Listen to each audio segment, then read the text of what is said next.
Well, check it out, y'all. We got what you need. We're all living in apartments, condos, vans. Well, dude, even you can have a studio in a box. Yes, we can help you with that right here at Blind Knowledge. We work on your budget and we figure out your measurements. We'll get you the best sound for the best price.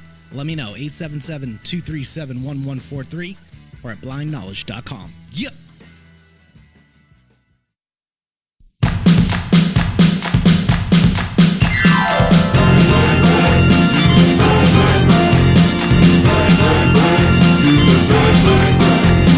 Come on, everybody, get up off your feet.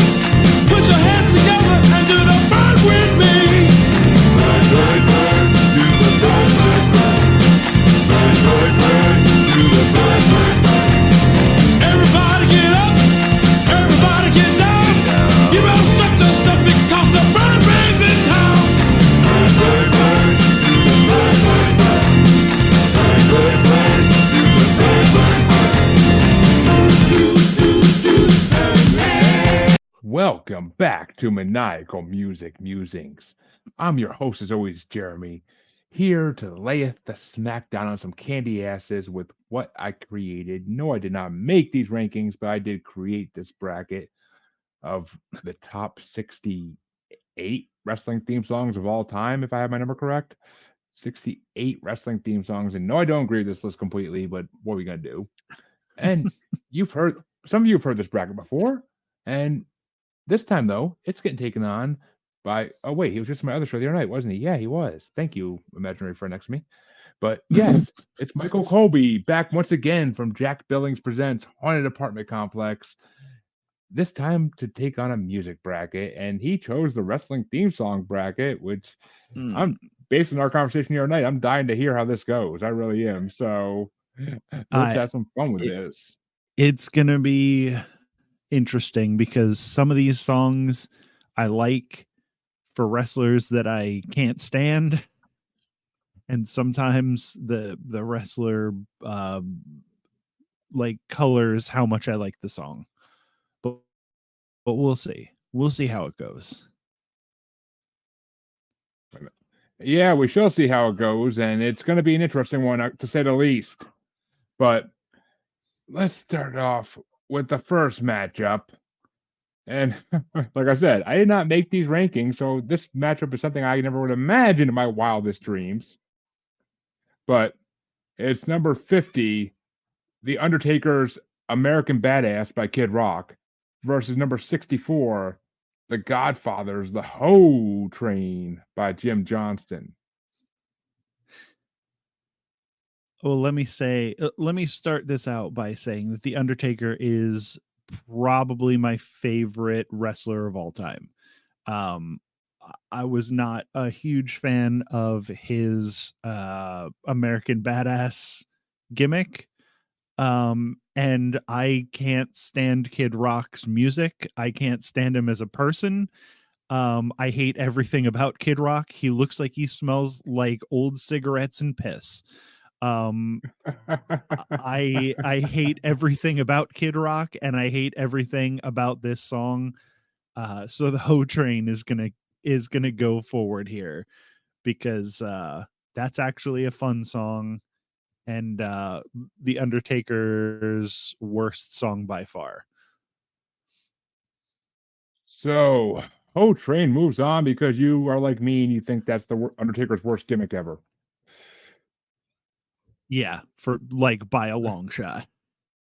Oh, I 100% agree. I mean, we'll get to some of his other gimmicks a little bit later on in this bracket. That's for damn sure. But yeah, that means that one of my favorite gimmick wrestlers of the late 90s, early 2000s moves on. The Godfather moves on down the ramp with his Ho Train. I love saying that. I always have. The things they teach kids in the 90s. But raise your hand if you got in trouble for calling a group of girls in your neighborhood the Ho Train all the time. Oh, wait, that's me. Yeah, I did. I tried not to do that.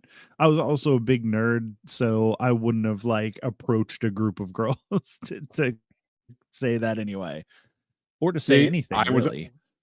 I was a big nerd, but I said the wrong things. It was a difference. I didn't keep quiet. I just opened my mouth and said stupid shit. But that's the way it goes. I just kept But to to see his myself. face in the I did that sometimes. It was a lonely years. But moving on to face the Godfather will be either number 49, Brian Danielson's Final Countdown by Europe, or number 63, Undertaker's The Dead Man by Jim Johnston.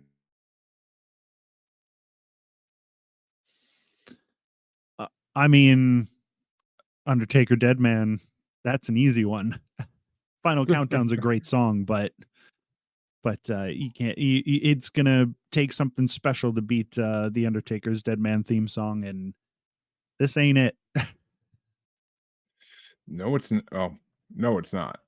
Not at all. But I mean, I don't know. I've seen this go different ways in this one, so I can't. Everybody has opinions. That's the best way to put it. Everybody has opinions, and whether I think they're right or not doesn't freaking matter. In this case, I think you're right. But and if you want to stick to actually the fact that it's wrestling theme songs, and that really isn't a wrestling theme song per se, it's a Yeah, classic song from the '80s. yeah. I mean, Very, it's the most pointless strange song of choice. all time, but It's it's a weird thing for a wrestler to come down to as well. Oh, there's a lot of those in this. So we'll get to all of them in a minute. But yeah, it's a lot of strange ones in this one. I can't say I pick any of these if I was a wrestler, but that means Undertaker will face Godfather again in the second round. But also means the next matchup is number 48, Mike Awesome's Awesome Bomb by Jimmy Hart and Howard Helm versus number 62, Sheamus's Written in My Face by Jim Johnston and Sean Jenness. I hate Sheamus. I think he is bad. I think he has a bad gimmick. I can't stand his stupid face or his stupid mustache. So nothing about Sheamus is going to move on. So I'm going to pick Awesome Bomb here. Oh, I always loved Sheamus as a wrestler. He was like, I don't know, he wasn't my favorite by far, but he always had good gimmicks at least, I thought. But and his theme song though is I love his theme song. I don't know why. I just love his theme song. Yeah, I don't like anything about Sheamus. I think he's boring. And I don't know. Vince loves these big slab of meat guys who just like punch and kick each other, and it's like my least favorite kind of wrestling ever. I mean, the bro kick though, which is always one of my favorite finishers too. Like just a big boot to the face. Like it's just classic. I mean, Shawn Michaels does That's it me. better. Oh, yeah. It's fucking HBK, which we'll get to him in a long bit when we get down to the higher ranked songs. But that means that Mike Awesome is going to face either number 47, Chris Benoit's Whatever by Our Lady Peace, or number 61, Randy Orton's Burning My Light by Mercy Drive.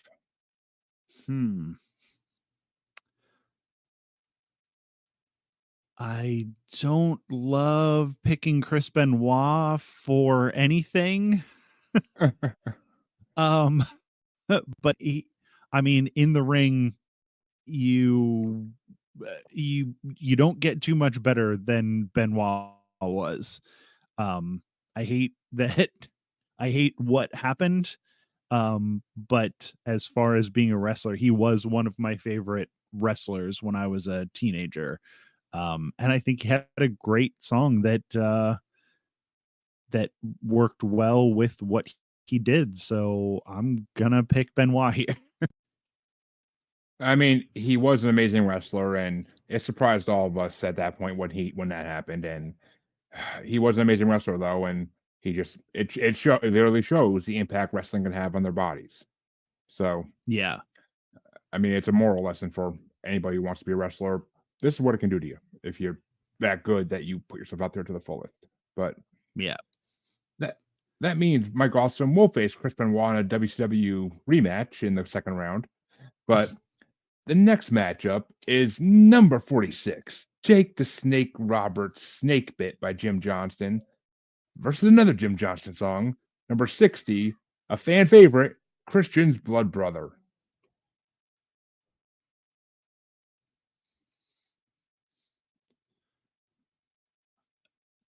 I don't have a ton to say about either of these. I think they were both great songs for the wrestlers. I really like Jake the Snake when I was a kid. I'm a big fan of Heels. You might you might not be too surprised to hear. But yeah, I think Christian's theme song is a little bit cooler of a song, so we're gonna go with that one. So you said Christian? Yeah. I mean, Christian, yeah. I'll get to later why this is ironic later, but Blood Brother, it seems to be a fan favorite of people doing one-on-ones, and in the original group one, it seemed to be a fan favorite. I don't know. I never thought it would be, but apparently it is. I can't explain it, but like you said, Jake the Snake was a good gimmick, kind of, Yeah. not really. But Yeah. the theme song was nothing special. It was the 80s, and like it was kind of Macho Man and Ultimate Warrior that had like crazy gimmicks, and everybody else was just like, I work for the IRS, I am a trash man, I'm, so the snake gimmick sort of went with everything else. Oh, I'm a clown. I guess you could put Doink in there. And Insane Clown Posse, but that was later. But that means that oh, I know. But well, actually, yeah, I mean, they technically were wrestling at that time, but they just weren't doing it in WWF. But that means that Christian's Blood Brother is going to be facing either number 45, Rob Van Dam's Walk by Pantera, or number 59, The Fabulous Freebirds, Bad Street USA by Crossfire. I love the song Walk by Pantera. I never thought it worked for Rob Van Dam. But I'm definitely picking it here, even though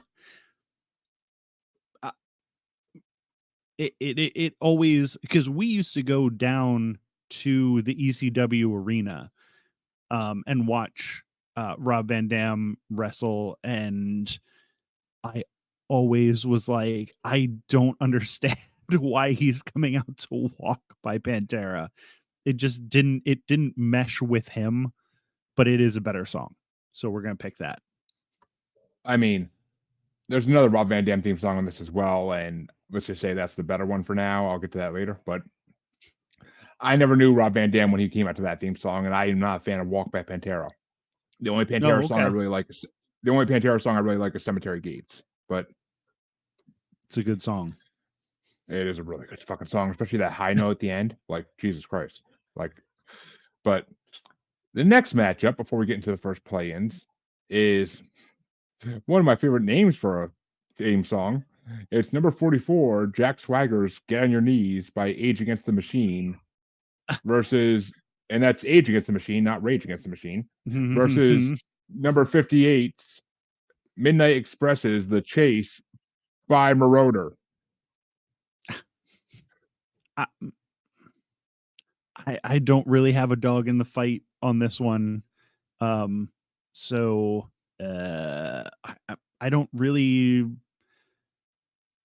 remember either of these wrestlers, or Jack Swagger. One's a tag team. Midnight Express was a tag team. I forget who was in it at this point. It's been a long time. But Jack Swagger's a late 2000s, early 2010s wrestler. I got back into wrestling when he was coming up, but okay, I just got back into wrestling not that long ago, so it's I kind of stopped after Attitude, and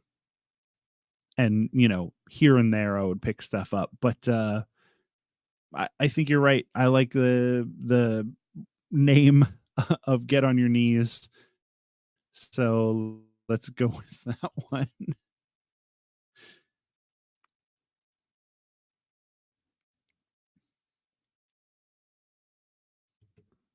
So Jack Swagger, Get on Your Knees. Yep. Is that what we're going with? I think. Okay. Yeah. Yes. Sorry. Someone had too much sugar tonight, apparently. But yeah, I mean, the name of that song alone makes me want to pick it always. But yeah. And just a warning: some of these songs are not coming up. Some of these songs might not be on the Spotify playlist because I couldn't find them. I don't know if I sent those to you or not. I don't think I did. But I mean, I think most you of them did, probably know. But okay. I'm pretty good with entrance music. I listened to it, but I was like, yeah, of course. And I already know a couple of them that are going to go very far. So a lot of them were like, whatever. Exactly. Well, your first playing matchup you have two playing matchups to determine the final match on this quarter of round one. And the first playing matchup is number 65, Coco Beware's Do the Bird by Jimmy Hart and JJ McGuire versus number 69, ironically enough, X-Pac's Make Some Noise by Jim Johnson.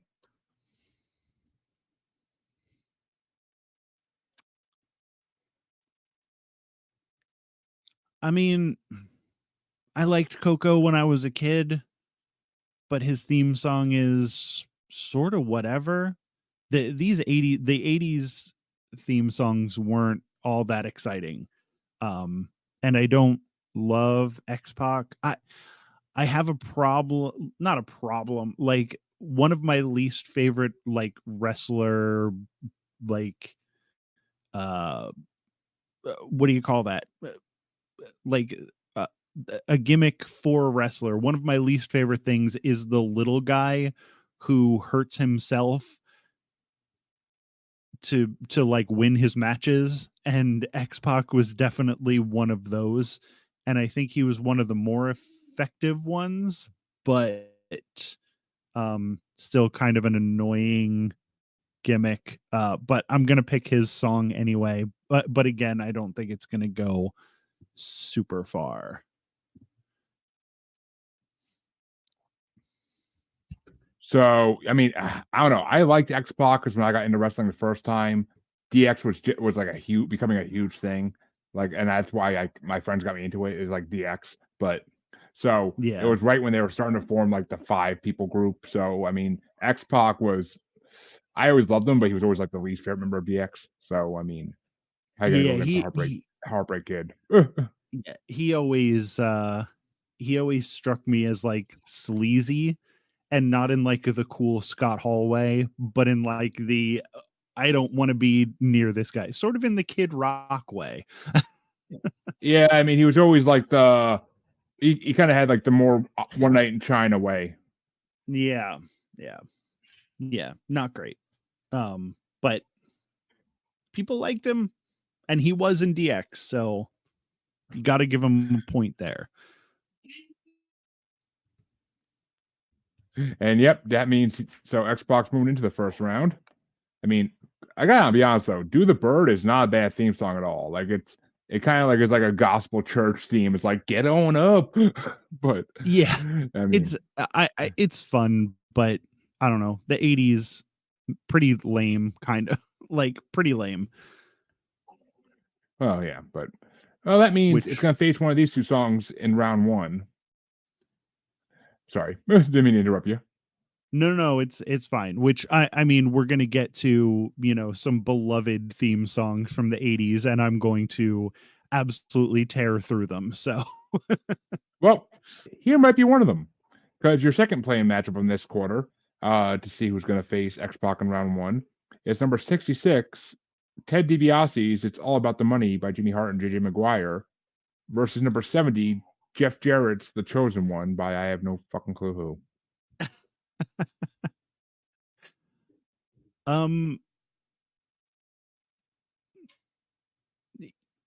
Yeah, we're gonna go with Jeff Jarrett here. I started off hating Jeff Jarrett, but I grew into him, like, as he figured out that they should stop trying to make him a baby face, and once they really like healed him up, I think he ended up being very good, and that song goes with him, very well. And yeah, I'm a Jeff Jarrett fan. Really? Wow. Yeah. Color me shocked. I mean, how do you not like money, money, money, money, money? Like it's just Uh yeah, no, it was good. I I don't know. I just I'm just a Jeff Jarrett head, I guess. yeah, I don't know. I don't freaking know, man. I don't know. I don't know. Jeff Jarrett to me, I mean, when I first met Jeff Jarrett, he was getting a guitar slashed over his head by China. So Yeah, what can I say? I wrestled for a short time. Um, I went Really? through, yeah, I went through the school, and I was in shows for a while, but I was in a bad car accident when I was 17. And the doctor said that if I kept wrestling, I wouldn't be able to walk when I was 30. And that was when I was like 23 or 24. Um, so I didn't pursue it. Um, but yeah, I have an appreciation for like a real good heel, and I think Jarrett turned out to be a very, very good heel. I really like watching him do his thing. Like, he has a lot of like little subtle tricks to make the crowd hate him, and man, he's just really good at it.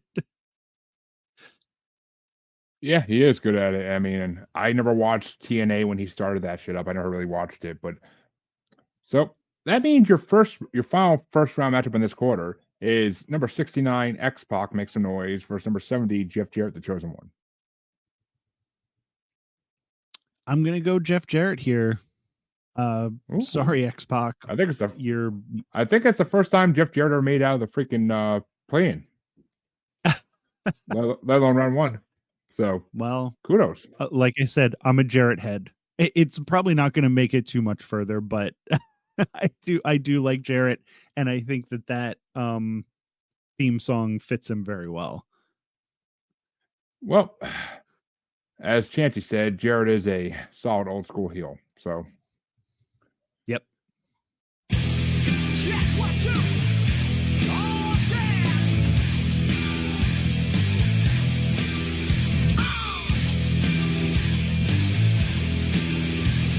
Check this out. I got you where I want you. Your cross run out of time, 'cause you know I know you, and I'll show you that the heat you feel is mine. Yeah, I feel ripped you, and I ripped you, and you question what is true. So consider me your. but that means you get to go to the other quarter on this top half of round one. And the first one is a tough one. So it's number 57, Mankind's Wreck by Jim Johnston versus number 43, Hulk Hogan's Voodoo Child by Jimi Hendrix. Oh. Okay. This is the good Hulk Hogan one. I think you're the first person to ever say that, but okay. This is when I said that I'm going to tear through some beloved 80s theme songs. When we get to I Am a Real American, that song can fuck right off. So now I can't hear Voodoo Child without thinking about Hogan coming down to the ring with his NWO shirt on and his white and black boa, like doing the guitar thing on the belt. And it was like the only time in my life that I was like a Hogan fan. So So yeah, and I love Mick Foley. I think Mick Foley, everything he does is freaking gold. Yeah. I don't mean he's a good like person or a good wrestler, and Yeah, I'm folks. definitely Just to keep the listeners in the future actual audio episode on up to date, Chancey said the good Hulk Hogan, in quotations, anything is kind of like an oxymoron. LOL. yeah, he's terrible. He's a bad wrestler. I never understood his popularity. He has the world's worst finisher. Yeah, like drop. Like, what the fuck's that? Yeah, leg drop. But I mean, Voodoo Child's a great song. And it was definitely my favorite of the Hogans. But yeah, anything with Mick Foley is gonna go against anything Hulk Hogan. Oh, so Mankind gets the day. Mankind gets it today. And that's not something that we could say every day in this earth. So Mrs. Foley's baby boy moves on, as Chancey said. So, and I mean, Mankind's going to be facing, and this is kind of a wrestler versus stable matchup here, but it's number 56, Ahmed Johnson's Pearl River Rip by Jim Johnston, versus number 42, Nation of Domination's Power by Jim Johnston. Oh man, because we are the nation of domination. Yeah, this is an unfair matchup. I really liked Ahmed Johnson back in the day, even though he was terrible. He wasn't good, but he was very strong. Also, could barely speak. But man, the Nation of Domination was great. I mean, every incarnation of it, whether it was with The Rock, or if like, well, I mean, there wasn't that many incarnations of it. It died off pretty fast after The Rock got famous.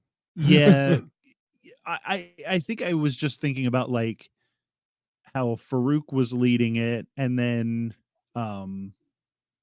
The Rock sort of took it over, and I guess that was really it.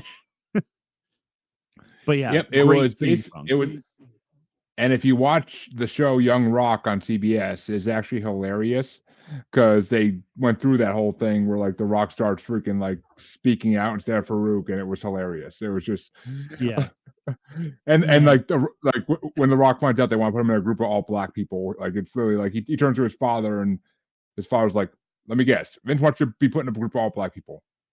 Like it's funny with everything going on with Vince McMahon nowadays, but who's it going to be, Ahmed or the Nation of Domination? Oh, it's the Nation. It's the Nation of Domination. If it wasn't for them, The Rock wouldn't have became the person I hated for years, and then learned to love when he was calling John Cena a fruity pebble bitch. But I watched The Rock grow to fame when I first started watching wrestling, and then I hated him at that point. And then when I came back and watching it, he came back for the John Cena WrestleMania thing, and I loved their rivalry. Was just classic. Like the rivalry was just hilarious. Like everything he made fun of John Cena for, I was like, thank you. Finally, someone says it on TV. Yeah, I think back in the day when there was like a bunch of Stone Cold Steve Austin feuds, I think there's one Stone Cold Steve Austin feud that was better than The Rock, but man, The Rock and Stone Cold were so good together. The Rock, kind of anybody that The Rock like sort of faced off against, he's just so charismatic that the most charismatic man in sports entertainment. And he's not wrong. He is not wrong. I mean, I don't know.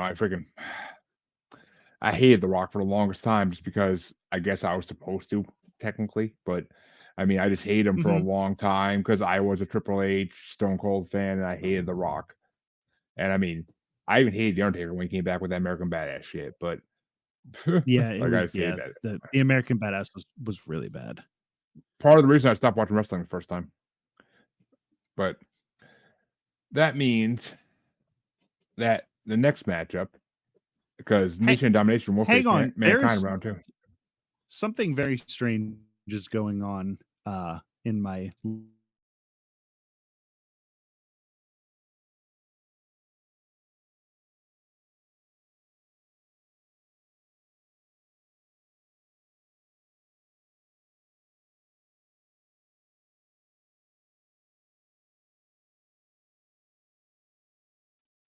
Sorry about that break, folks.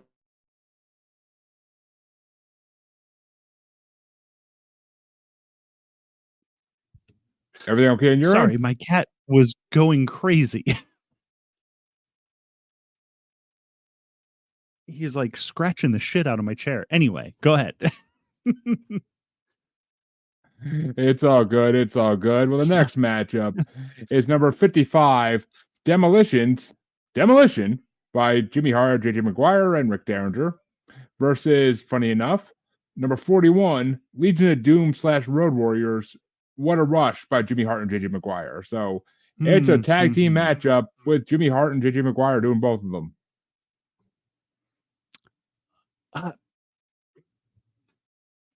I mean, these are both good songs, both from good tag teams. I'm a big fan of tag teams. I love a good tag team. That's part of the reason why I can't stand watching WWE right now, because Vince hates tag teams and he has a bunch of good ones and he won't use them. And then he puts two random losers together to make the tag teams like for the championships, and it drives me crazy. But I think the Legion of Doom has got to go here. Well, all I can say to that is, oh, what a rush. That hurts to do anymore. Fuck. Yeah. I used to do that all day and not fucking feel a thing. What the hell? Oh, getting old sucks. It sure does. But that's a clip for you right there. But that means that Legion of Doom is going to be facing in the next round either number 54, Owen Hart's King of Hearts / High Energy by Jimmy Hart and JJ McGuire, or number 40, AJ Styles, I Am.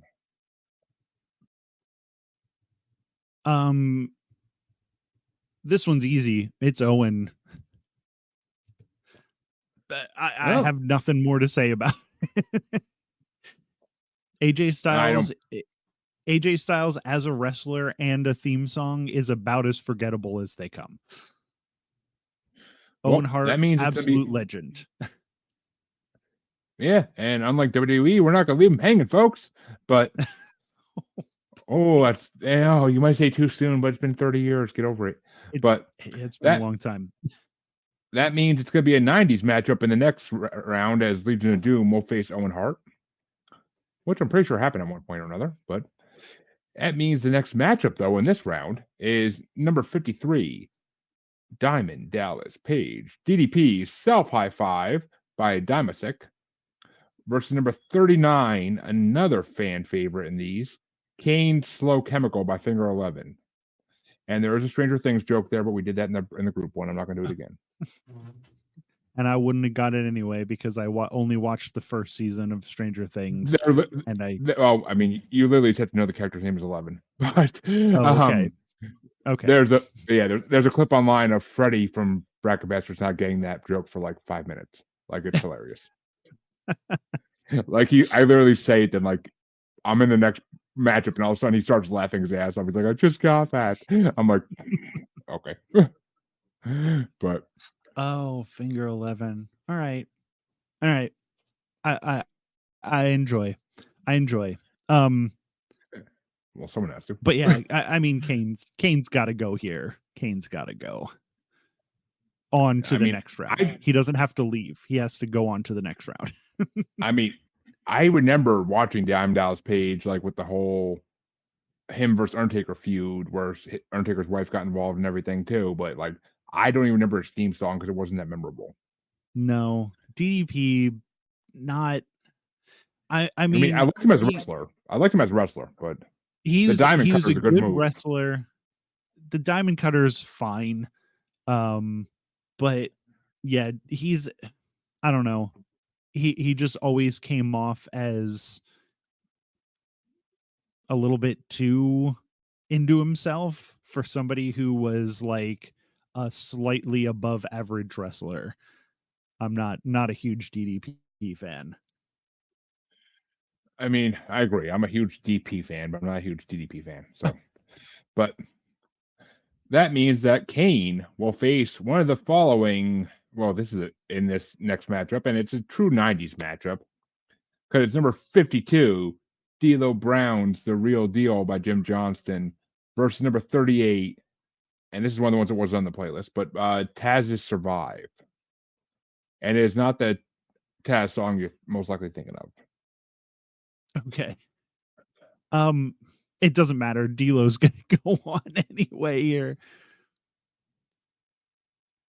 I thought he was underrated. I always liked watching him wrestle. If he Whether didn't whether it was with the Nation or if it was just by himself, like I always thought that he was innovative and like very fun to watch. He kept moving, which is a lot more than you can say about a lot of these big slabs of meat that Vince loves in the 90s and now. I'll watch 100 D'Lo Brown matches over one. Like I'll watch a D'Lo Brown's all day long over like a Gunther, who people seem to like, but I think is unwatchable. I mean, D'Lo Brown would have been a huge thing if he didn't injure Draws. He would have been a huge thing if he didn't injure Draws, because he paralyzed Draws basically. Yeah. It's like WWF like punished him for that.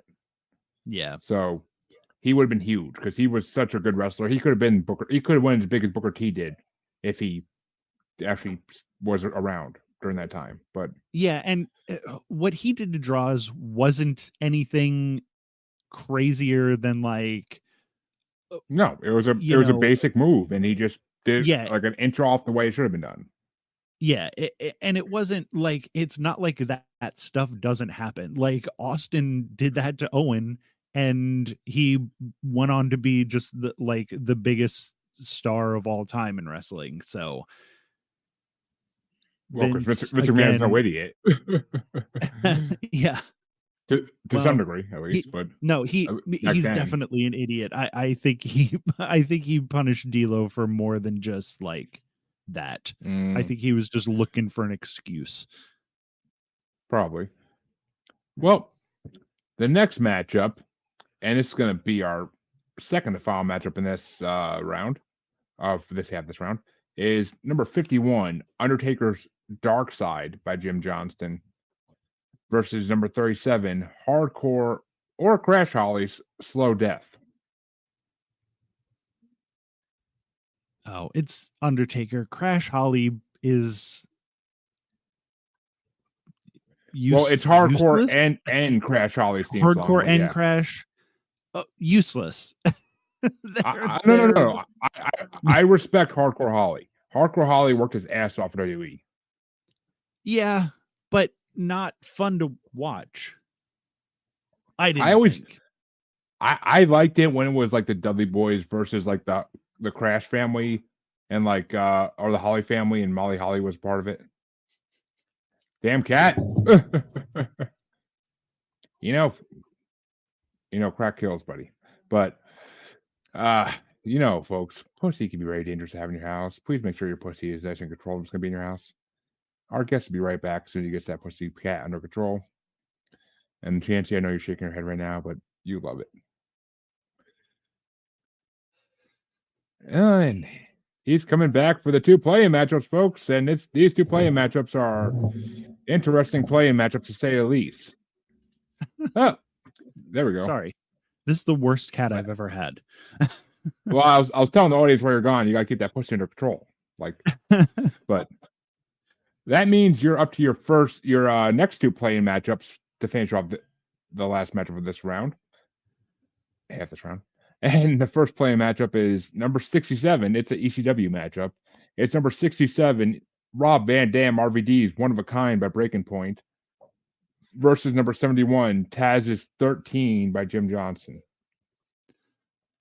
Taz's 13 is way better. I loved Taz back in the ECW days. Well, I mean, technically, I mean, I'm not sure if this was ECW too, but I know it was his WWF theme song when he first came in. But okay, because this is the moment, this is the moment of the beeping. Okay. Either way, I don't like Rob Van Dam. I don't like any of his songs besides the fact that Walk I like just as a song. And I do like Taz. I always thought Taz was fun to watch. I mean, I love Rob Van Dam because one of my best friends growing up was like he would do the RVD thing every time we wrestled on the trampoline. Like that was but and I mean Taz classic me though. Him coming out with the fucking black towel over his head and shit. Like it was just I don't know. I loved the invasion period of WWF, and that's what I really got into. But I mean, I liked Taz. He was always an awesome wrestler, and he was always badass. But that means Taz is going to be facing one of these two in the last play-in match of this half, and it's number 68, Ken Shamrock's The Ultimate by Jim Johnston, versus number 71, the only female diva theme song in this whole thing, Lita's It Just Feels Right by Jim Johnston. Well, I was almost gonna go Ken Shamrock because I loved Ken Shamrock back in the 90s, late 90s, early 2000s. But man, Lita was on a different level. Lita made the women's division in WWE not a joke. Well, I would like to think China did that first, but China was not a good wrestler, though. She was just big and strong. Lita is a legitimately great wrestler.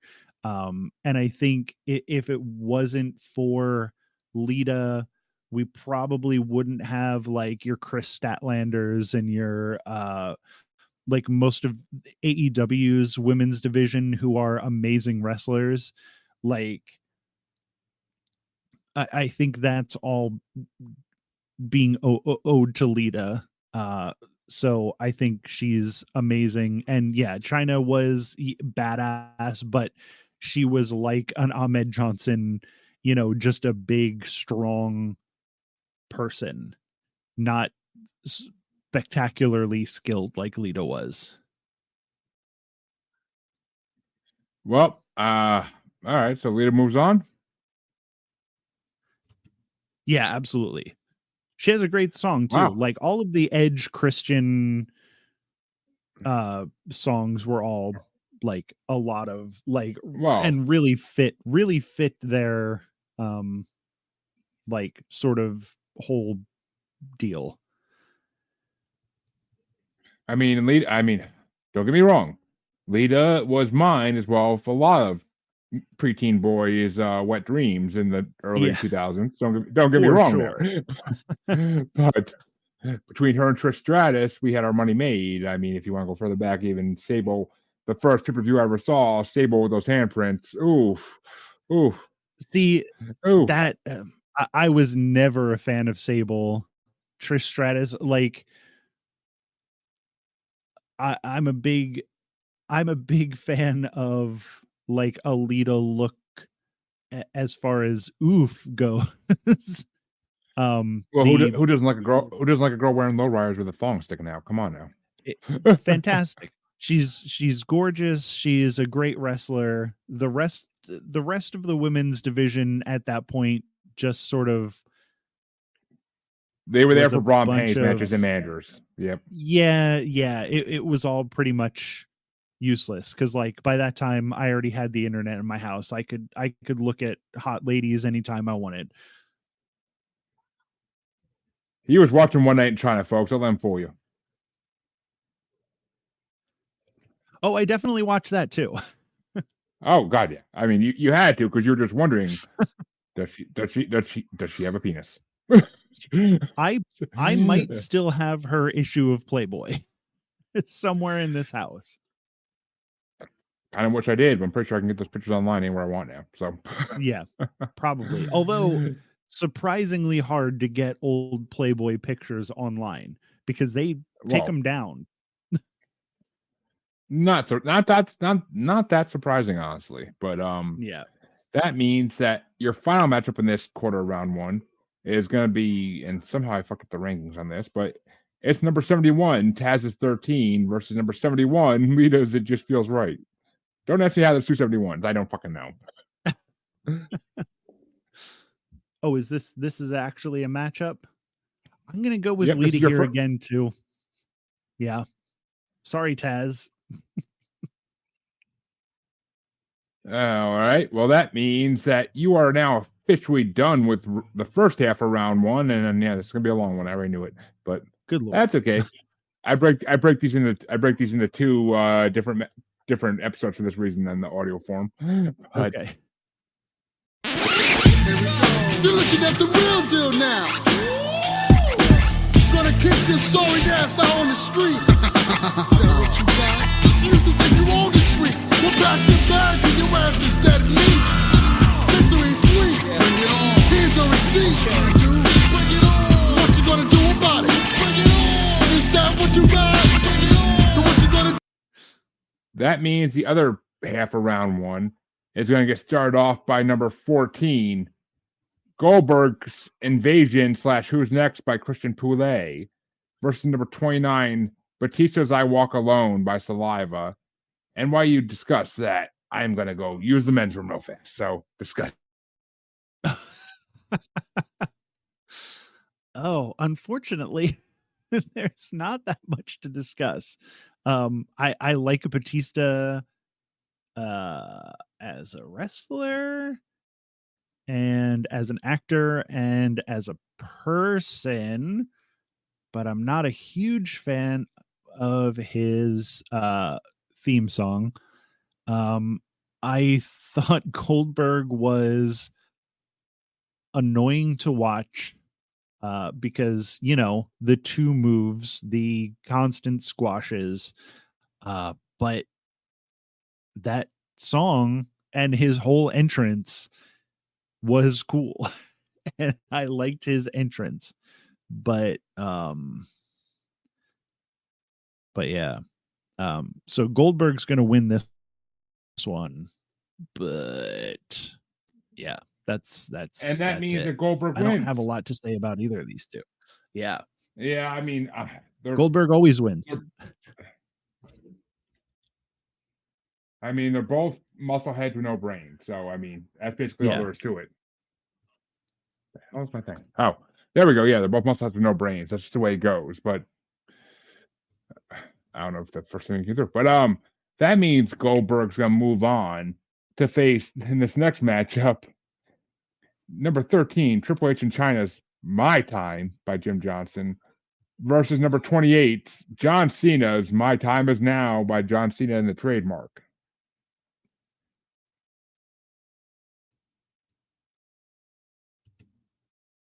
I don't like John Cena. There, I said it. I don't like him. I think like I like him as an actor. I like him in like Trainwreck. I think he was the best part of that terrible movie.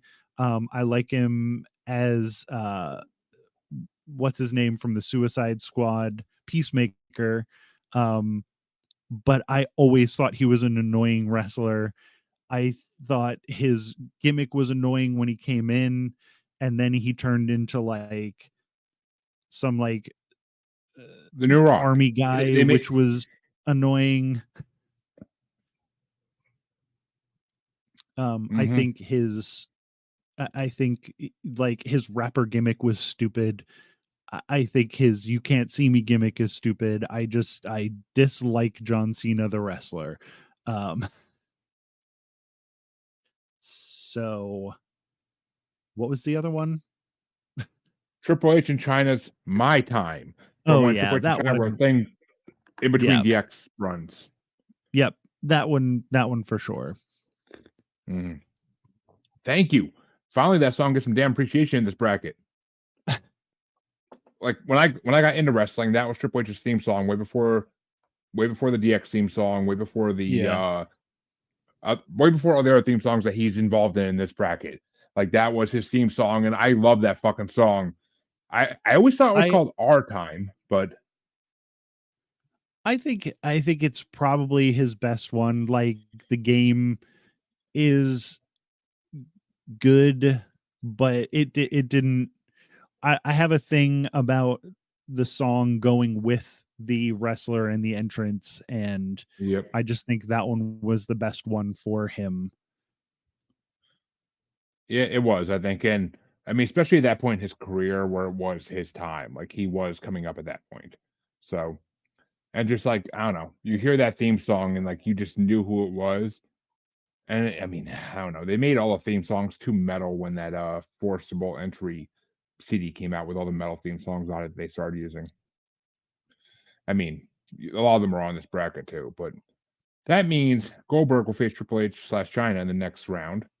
But the next matchup is going to make you want to say, woo! I can't do it. But because it's number 12, Ric Flair's also Splach Zarathustas by Richard Strauss versus number 27, Mr. Perfect's Perfection by Jim Johnston. Ooh. We're talking about 80. It's the 80s matchup. Yeah. And that's a tough one too.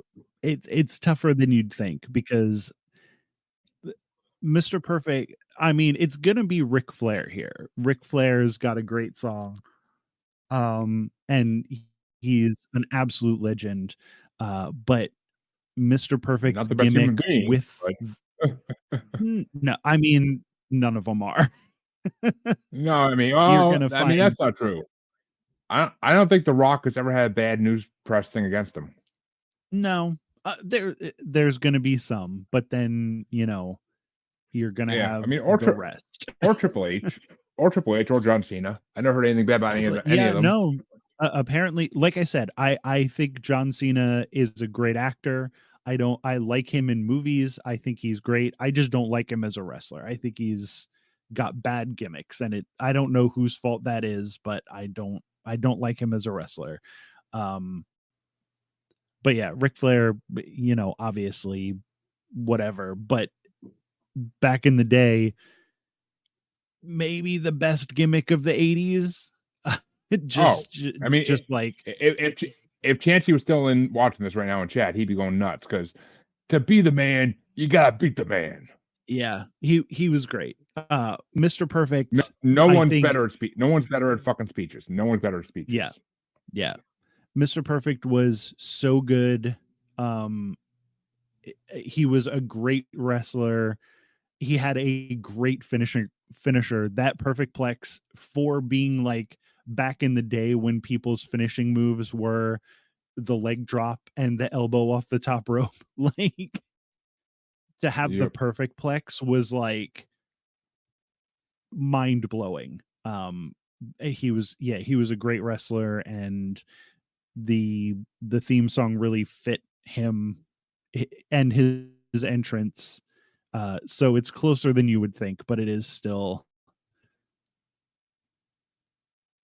the wheeling, stealing, girlfriend stealing. Ric Flair wins it. Yeah, I figured. Yeah. But that means Ric Flair's going to face in round 2. Either number 11, Edge's Metalingus by Alter Bridge, and this is a genre matchup basically, versus number 26, Harlem Heat's Rap Sheet by Rene DeWall and Didier Legris. I can't pronounce those names for shit, so yeah. No, that's all right. It's Harlem Heat here. I loved Harlem Heat. I think they were one of the best tag teams fucking Booker T and the other guy whose face I can see but whose name I can't remember. Booker T and oh my god, I know this. I know what it is, but I can't freaking think of it. Stevie Ray or Stevie Vaughn. I hang on, it's not Stevie Vaughn. I'm just thinking of Stevie's at this point. Stevie Ray, yeah, it was Stevie Ray. Okay. Right, I knew it was Stevie, but I couldn't.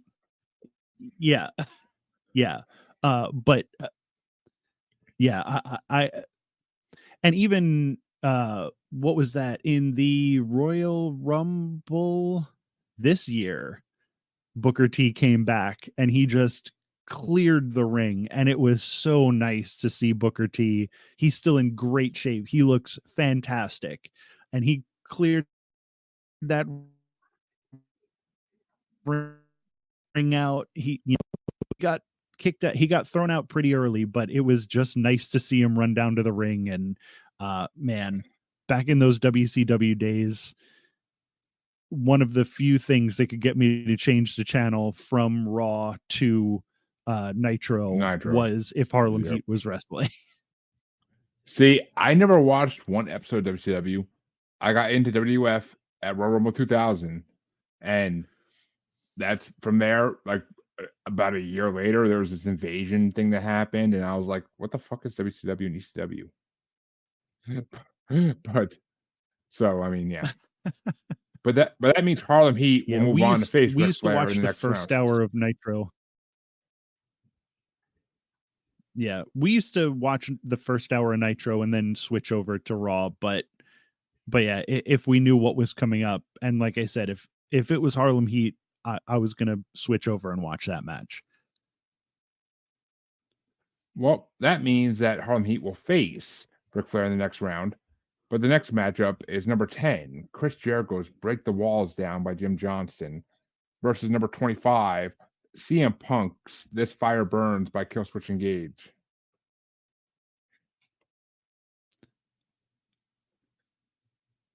CM Punk is horrible. Me. I love both these matchups. As a person, but this is about the theme songs, not the person. My view of the song is tainted by associating it with CM Punk, who I always thought was bad and annoying and not nearly as good as he thinks he is. And I got mad thinking about CM Punk. What was that first one again? I also haven't slept for like 2 days, so you're gonna have to bear with me. It's Chris Jericho's Break the Wall Down by Jim. Break the Walls Down was gonna win against just about anything, but also fuck CM Punk. I can't stand that guy. And the fact that he keeps getting hired at places drives me crazy. Like, you know what he is. Stop hiring him. I mean, and seriously, another teasing that he might come back at Survivor Series in this month. Like, what the fuck? Like, if WWE takes him back, it's the stupidest fucking thing they ever did. But yeah. But who's Chris Jericho going to face in the next round? It's going to be number 9, HB motherfucking K, Shawn Michaels, Sexy Boy by Jimmy Hart and JJ McGuire, or number 24, Brock Lesnar's Next Big Thing by Jim Johnston. I'm going to be very dismissive here. Fuck Brock Lesnar and everything he's ever done. He's useless. I would rather watch Goldberg. So I mean, he basically is WWE's version of Goldberg because they couldn't get Goldberg for a long time. But and I mean, put it this way, my good friend Shanna Lindemann of Crime Rewind and Lucha Reapers podcast, is famous for saying on this show during the group bracket that Brock Lesnar makes her asshole itchy. I don't know how that works, but I agree. Brock Lesnar is Brock Lesnar has never done uh, a good match in his life. He's one of these guys who is not only not good, but he refuses to get better, and that drives me crazy. Like there are guys who aren't necessarily like don't necessarily start out good. Um Dom Mysterio is one of them. Like when I Oh, first started I watching hate that fucking bitch. I hate that bitch. when I first started watching him, I was like, wow, this guy is a bad wrestler. And now I'm like, oh, he's noticeably better. Like he's noticeably working on his skills. And again, he does the heel stuff that makes him such a good heel that I can't not like him. I love everything about Dom at this point. Dominic Mysterio is a cuck to Rhea Ripley. Yeah, that's fine. That makes him No, a it's great not. heel. Like everything that he does makes him a great heel. Hiding behind Dude, Rhea, like using his stable, punching everything his he father. does. Yeah, yeah. Dude, It makes him I, a great I, heel. He is great I at the agree. fact that you have such a visceral reaction to him means that he's doing it so much better than I almost don't anybody even watch else. wrestling anymore. I don't even watch wrestling anymore. I only know who he is because I see reels of him of like fucking whatever their name is, Judgment Day or whatever, on or where the hell their name is on Facebook all the time. Yeah, And I Judgment Day. fucking hate this Yeah, dude. I hate this dude. Like yeah. I hate him. Like he's a bitch ass motherfucker. And I agree with CM Punk. CM Punk should have punched him out when he was a fucking kid. He's Because I remember watching that he's episode. great. I remember watching that episode of whatever it was, Raw or SmackDown, where Rey Mysterio brought his kid to the ring and CM Punk almost beat the shit out of the kid. Like I remember watching that, but like, and I agree with CM Punk. He should have beat the crap out of that kid. It would have saved us all a lot of trouble at this point. See, he's great. He's a great heel. The fact that you hate him this much uh is just proving my point about how great he is. And now I have completely lost the thread. It was Brock Lesnar. It was Brock Lesnar versus HBK, which is an easy choice, I Yeah, know. and But it's HBK. We got way off on a tangent there. so it's gonna be HBK. Yes. All right, HBK moves on, and that means HBK is gonna be facing either number 8, NWO's Rock House by 5 Alarm Music, or number 23, Evolution's Line in the Sand by Motorhead. It's a stables matchup.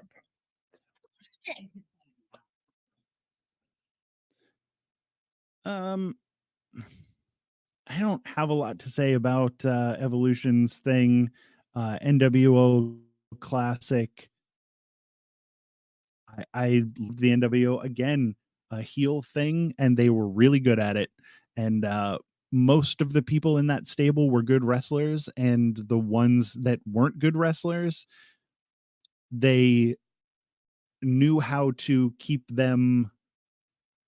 They knew how to keep them like teamed up with the good wrestlers that made them look good. So I think the NWO is going to win most matches. Maybe not as far as songs go, but as far as stables go. So is it gonna be NWO or Evolution? NWO, yeah. Which means NWO will face one of these 4 groups, and because you have your next 2 play-in matchups of this quarter, round 1, and the first one is number 30, a match of the seas. It's CM Punk's Cult of Personality by Living Color versus Cactus Jack's Whole Lot of Groove.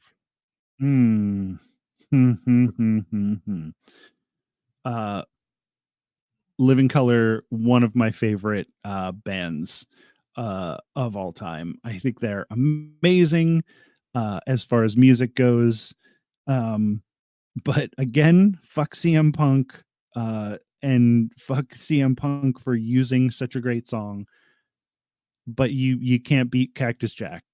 Cactus Jack is going to move on very, very far in this tournament here. So Cult of Personality, great song. I don't love who uses it as a theme song, and that's going to keep it from moving on. Plus the fact that it has to face Cactus Jack, who's my favorite of Mick Foley's personalities.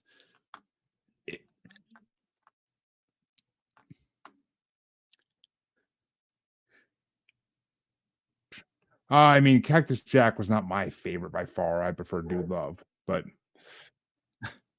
Dude Love was my You gotta least love Dude favorite of his oh, personalities. you gotta love Dude Love, man. You gotta love Dude Love. That was the best gimmick he ever had. But that means Cactus Jack is going to be facing either number 31, the Sandman's Enter Sandman by Metallica, or number 35, Dudley Boys, We're Coming Down by Jim Johnston. Man, of all of the ECW guys, Sandman was my least favorite. He's not a good wrestler at all. And it was even worse when you watched him live. Like, he did not care if he hurt somebody else. It was not fun to watch him wrestle. I'm also not a Metallica fan, but I am a huge fan of the Dudleys, and I think they had a great theme song. So yeah, the Dudleys are going to go on here, and this is going to be tougher than I wanted it to be, going up against Cactus Jack.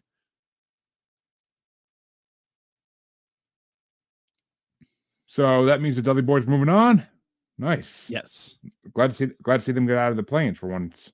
And that means your final matchup in this third quarter of round one is 34 Cactus Jack's Whole Lot of Groove versus number 35, the Dudley Boys Were Coming Down. Yeah, well, Dudley's got out of the play-in round, but they're not getting any further than that because Cactus Jack is going here. Cactus Jack moves on. I love it. Which means that you are officially done with this third quarter of round one. I know this is a long one, and that's what she said. But well, once this first round goes and I get all of my ramblings out. Yeah, I know. It goes faster after round one. It's always the way it goes, whether it's single or group. But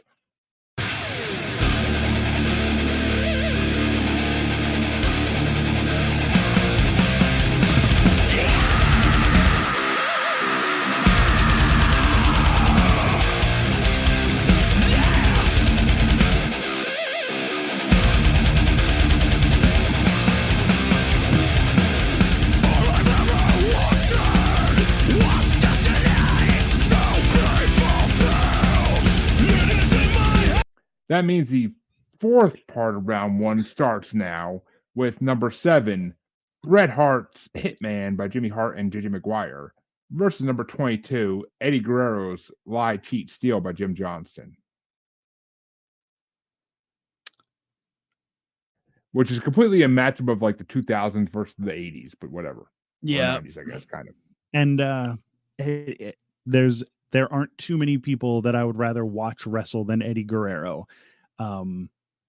Bret Hart was great back in his day, but Eddie was just better in every way, and including theme song. So Eddie's going to win this one. Well, he may not go far because Eddie's going to be facing either number 6, The Rock's Know Your Role by Jim Johnston, or number 21, Christian's At Last by Jim Johnston.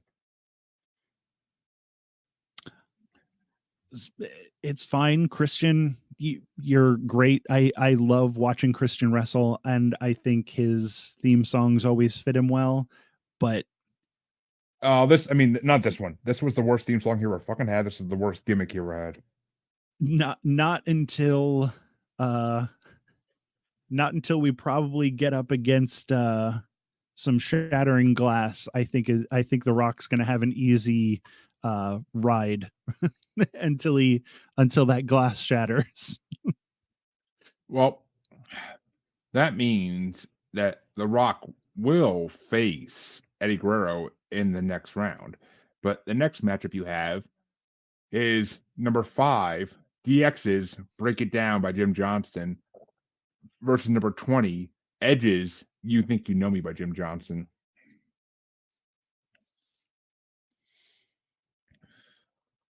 And a total 90s match and a total 2000s matchup, kind of. Yeah. And I love Edge. I think he's great. Hearing, you think you know me, and then the crowd would just go crazy. Oh yeah, You I've know been at those what? shows. Now that I'm thinking about it, I thought I was about to pick DX, but thinking about like how that made me feel when that music started, when Edge's music started, I think I'm going to go with Edge here. Well, keep in mind before you make your official Yeah. decision, this is the earlier Edge theme song where it's just you think you know me, you think you know me, you think you know me. It's not Metalingus. It's not Metalingus where it's like No, you think you know me, and it's like bam, bam, bam, bam, bam, bam, no. bam. Like it's like See, it's not that one. I know, and I prefer this one. Ah, I didn't like that. I like the metal version of that one better because it's like you think you know me. Dun, dun, dun, dun, dun. On this day, I see clear. Like I fucking love that shit. Like I came back. I watched Edge and Christian's rise through popularity as tag team, and then I came back into wrestling when Edge was like world champion on SmackDown and like fighting Kane and everything. Like so, I fucking love Edge. I mean, I miss the whole Radar superstar of sex with Lita in a bed on the stage type shit, but like I love Edge awesome. as a superstar. Yeah. I'm sure it was. I mean, well, I've seen video of it. It wasn't that awesome. You couldn't see shit, and then Kane came down and scared him out of the ring. It was just what it just the you had to have seen it when it was on. Trust me, like how freaking cool it was to do. I saw Mae Young give birth to a fucking hand. That was amazing as well. So I've seen a lot of weird shit in wrestling, but yeah, I mean, I don't know. I'm still going Edge here. I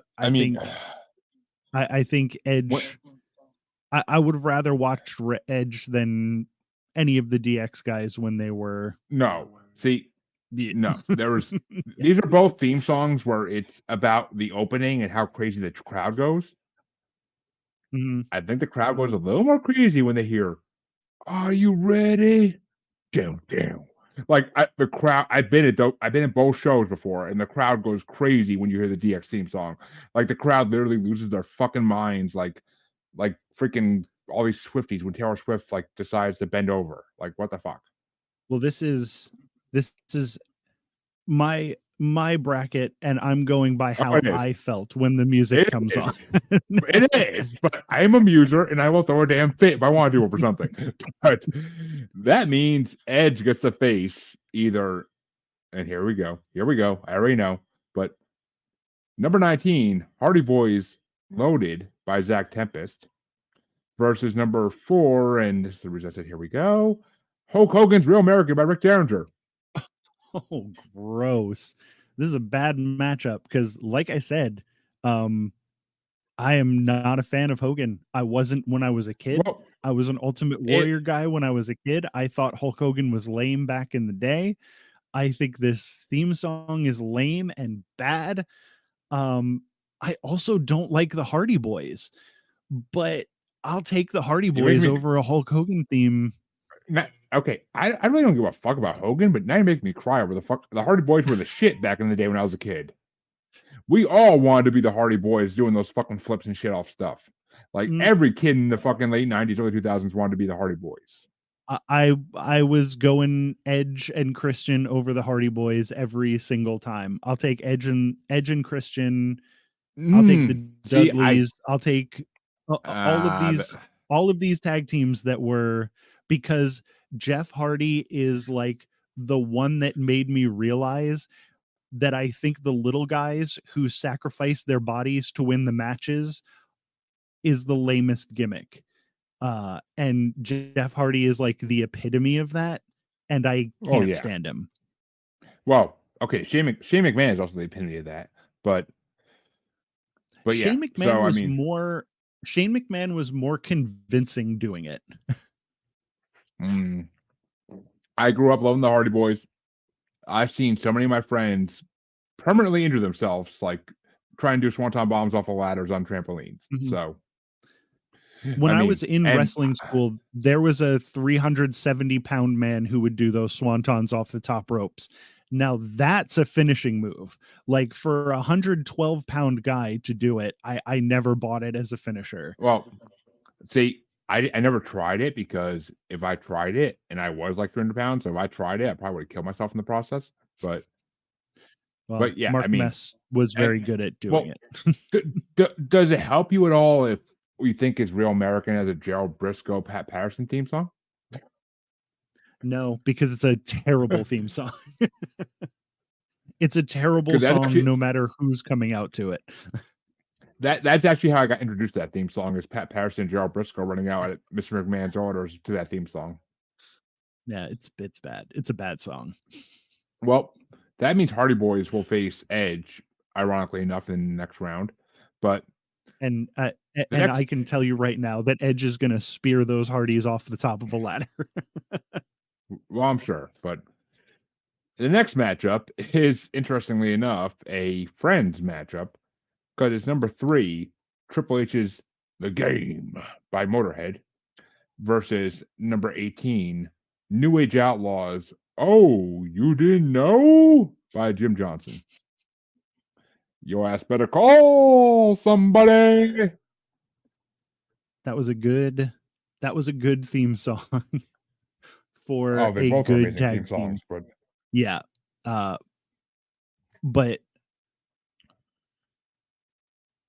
But when Triple H would come out, time to play the game, and then he would like put the water in his the mouth water and he would spit. do this Yep. thing, and he'd do below the thing, and he'd walk down to the ring and do his whole thing.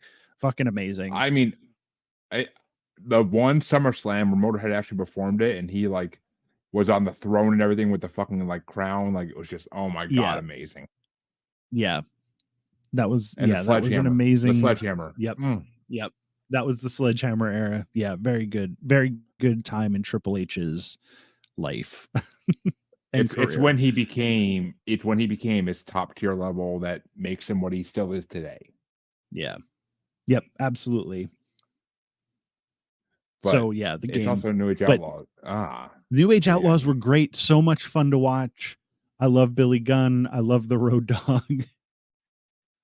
Very fun tag team. Okay, because the fact that this will release sooner than that, but I was actually just on Music Junkies podcast, guesting a couple weeks ago, and one of the songs on my playlist actually played was Mr. Ass's theme song, which is not in this bracket. I'm an ass man. Yeah. And I told the hilarious story on that Music Junkies podcast about how I used to get WWE The Music Volume 4 taken away as a kid because I'd be walking around singing that song. My parents were like, "You are a fat white boy. You should not be singing I'm an ass man." Very good. That was a good story. That was a good tag team. That was a good theme song. But they're not going to be able to beat the game. I know. It's all good. It's hard to beat the game. It's hard to play the game. But that means Triple H is going to be facing either number 2, Undertaker's Rest in Peace by Jim Johnston, or number 17, Mr. McMahon's No Chance in Hell by Jim Johnston and Peter Berserker. This one's closer than I would think because that. Oh, I mean, it's not for me, but yeah, you think what you want. That era of Vince was great. No Chance in Hell was like actually a fantastic theme song that went exactly where it needed to go. When that would hit, that was when they had that thing where, the first half a second of the theme song, you knew exactly what was about to happen. And it made that era of wrestling like so much better than whatever the fuck is going on in there now. Like but yeah, I mean, that rest in peace is too good, too good, too good. Sorry, Mr. McMahon. If you weren't like the worst human being that's ever walked the face of the planet, I would give it a little bit more. But as it stands, no, I hate I hate Vince McMahon too much. I even went Mr. McMahon because of that era, because of that theme song. It is a great theme song, but the Undertaker's going on here. I don't blame you because, see, this is the Undertaker theme. There's a reason it's number 2, and that's because it's the Undertaker theme song that's freaking incredible. Like, that's the one. That's what you mean by that first couple seconds. Everybody knows what's going on. Because you hear that bell, and it's just like, oh shit, what's going on now? Like, oh, like when he was gone for a while, and like you knew Undertaker's coming back at some point, and you heard the bell at the end of a match, and like all of a sudden the ring goes dark, and this freaking, and next thing you know, the freaking person in the ring's on the ground. It's just like, oh, that'll get your heart. Yeah, it rules. Yeah, Undertaker is one of the reasons I watched wrestling for as long as I did. I stopped me watching too. mainly because he turned into the American Badass. And then when I heard he came back as his old school gimmick, I started watching again like in 2007, 8. But all right, well, that means Triple H will face Undertaker in a very 90s matchup in the next round. But the next matchup is number 1, the number 1 ranked theme song. If you can't guess what it is, you're out of your mind in this whole bracket. I can guess what it is. It's Stone Cold's "I Won't Do What You Tell Me" by Jim Johnston versus number 16, Macho Man's "Pomp and Circumstance" by Jimmy Hart and Howard Helm. Macho Man, rest in peace, Macho Man. I loved you in the 80s. I don't know that Stone Cold, this theme song is number 1 for a reason. In the 90s, if you weren't around like to see how exactly how big Stone Cold was back in the day, you have no idea, but it was insane what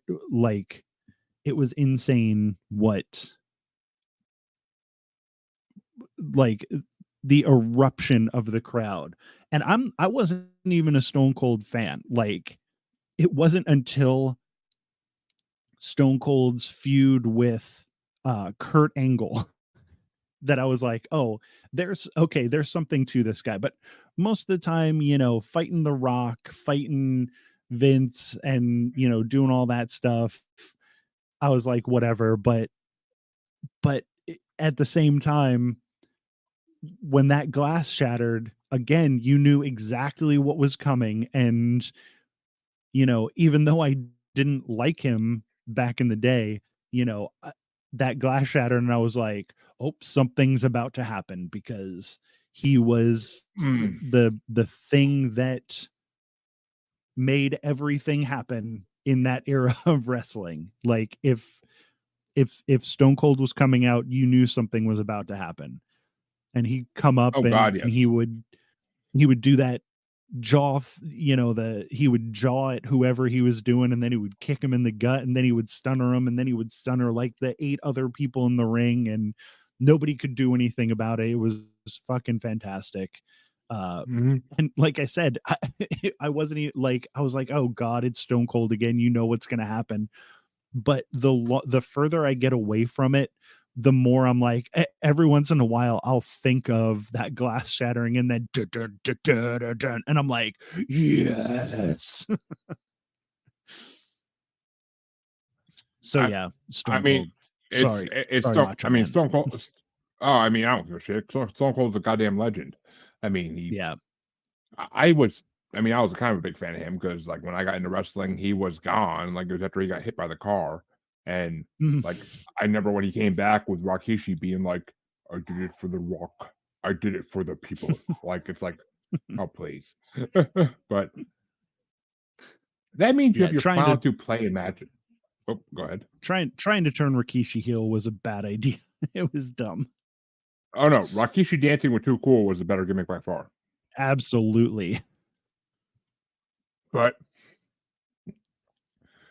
you have two playing matchups now to decide the final matchup in round one. And I mean final matchup in round one. But it's number 32, Vader's Mastodon by Jim Johnston versus number 31, Gangrel and the Brood's Blood by Jim Johnston.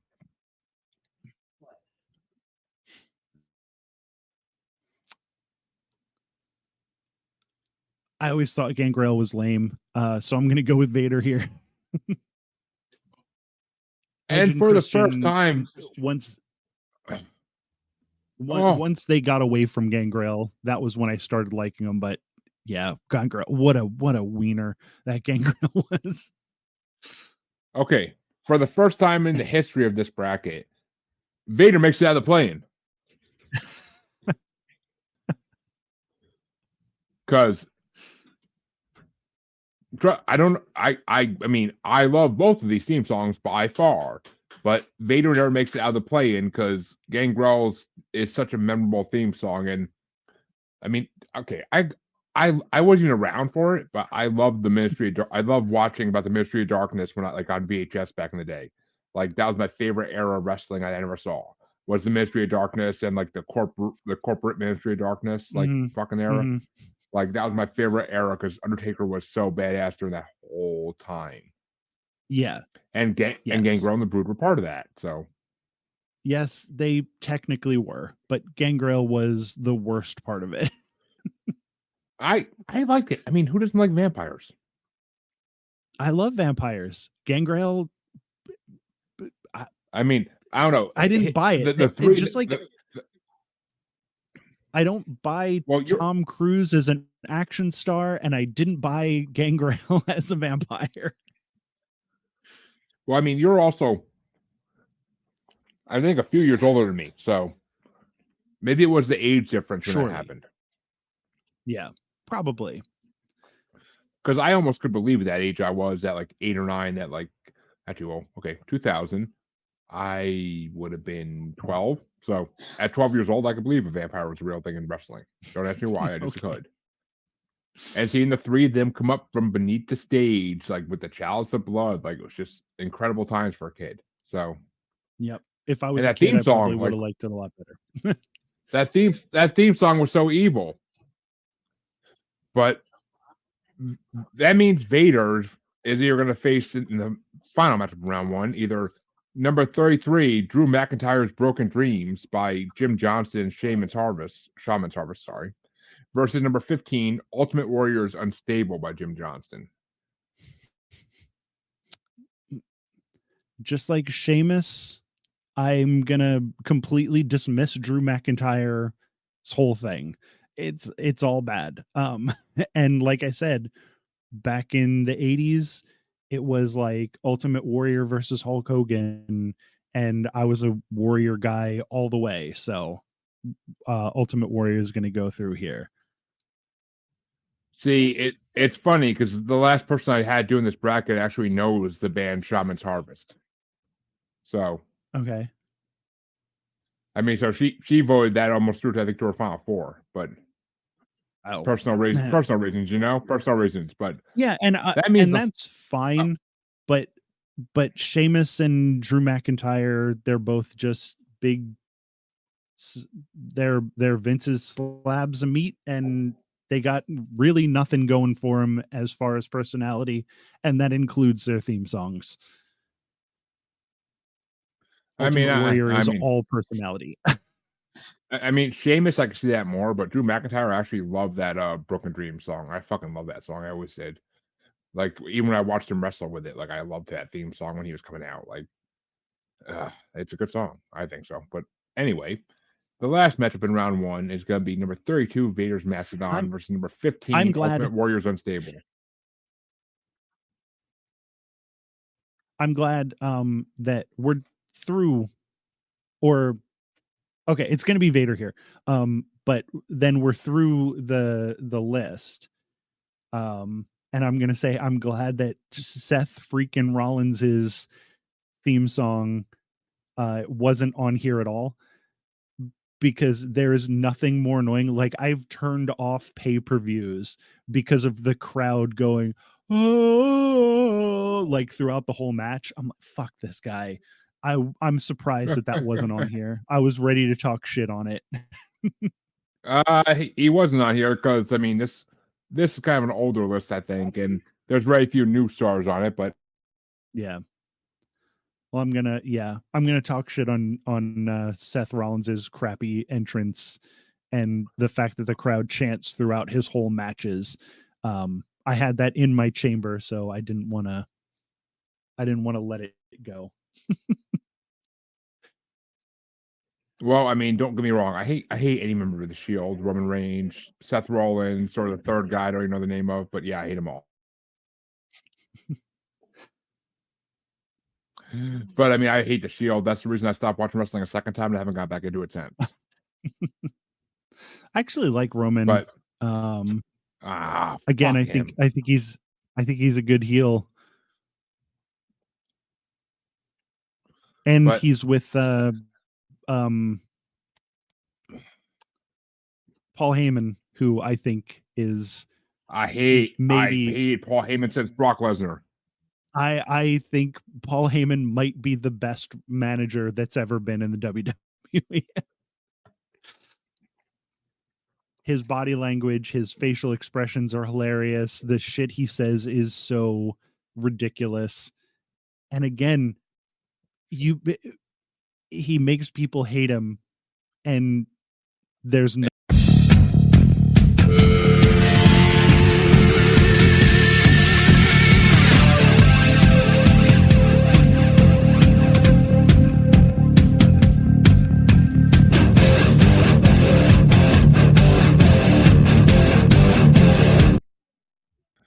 Come back next week to find out Michael's conclusion of round 2 and beyond and see who's his final four and who's his grand winner of all 68 wrestling theme songs.